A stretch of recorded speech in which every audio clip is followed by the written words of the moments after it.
But here's where most people get burned. Pianos are not violins. Violins get better with age. Pianos are machines that wear out. So 90-year-old strings, cracked soundboards, it's just furniture. You must restore it to unlock the magic. The solution is the hybrid approach.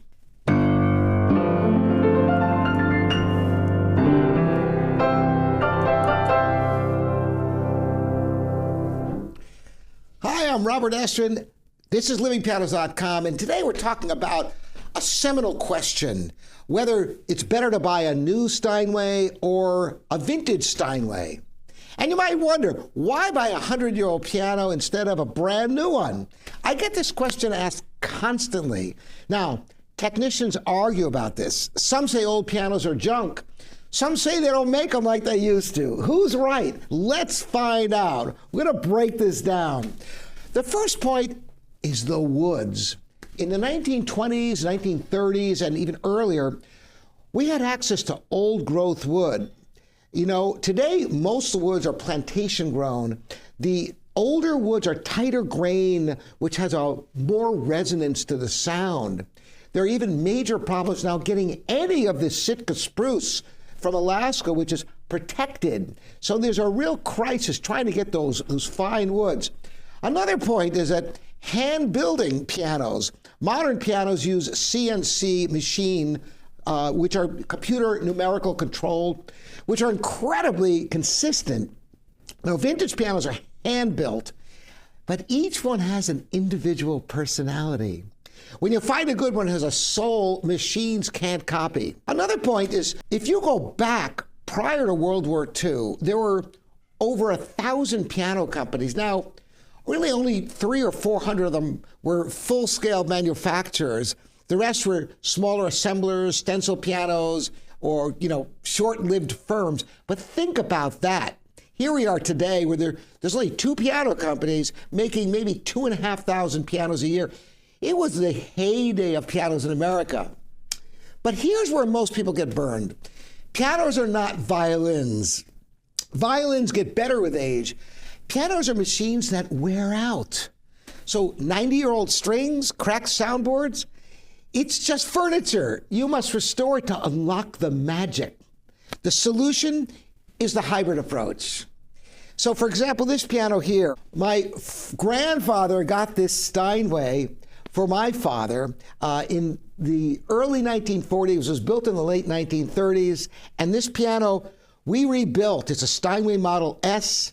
And you get the original soundboard with a magnificent tone, and it's really something else. That solution really works well because you get the rim, the case, the bones that can't be replaced. And if you're really lucky, the soundboard, if it still is resurrectable. The action could be rebuilt with Steinway or Renner parts. Hammers could be Abel or Steinway hammers, whatever is appropriate for that specific piano. You have to have a rebuilder who knows pianos, because not all Steinways are going to work best with current Steinway parts. Now Steinway bought Renner, so the Renner parts should work with new Steinways. There's a lot to this, though. But if you put new strings, you put new action, you can get a magnificent sound. And the stability of a new piano compared to the tone of old wood, what is this all about? Well, listen to the beautiful pianissimo sound possible on an instrument like this.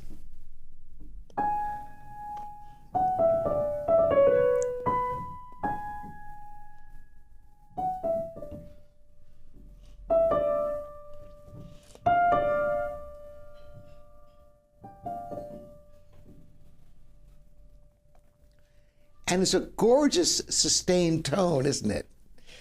That's what the singing wood is about of these soundboards from the old growth forest that are in pianos like this.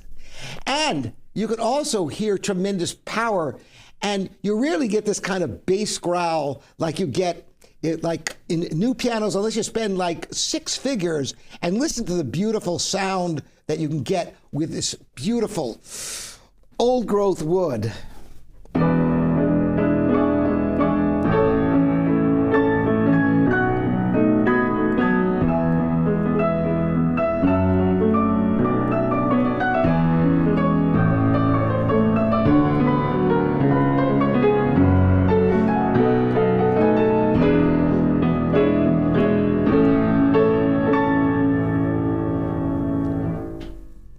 That's a sound that you really don't usually hear unless you get into the six-figure range with a new Steinway, Bechstein, Mason Hamlin, or other top-tier piano.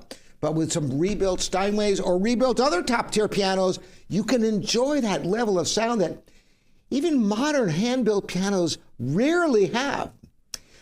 Well, what about consistency? You'd think buying a new piano, you'd have consistency, and this is generally true. However, a new piano has a break-in period, and that first couple of years of ownership, it takes a while for the strings to stretch, for everything to get seated properly, for the felt parts to break in. So, my question for you is, can you hear the difference? Of course, you must listen to some Asian production pianos, listen to some new Steinways. If you've tried new Steinways, what's your opinion about them compared to the vintage instruments? Love to hear from all of you at livingpianos.com. We are your online piano store. I'm Robert Estrin. Thanks again for joining me.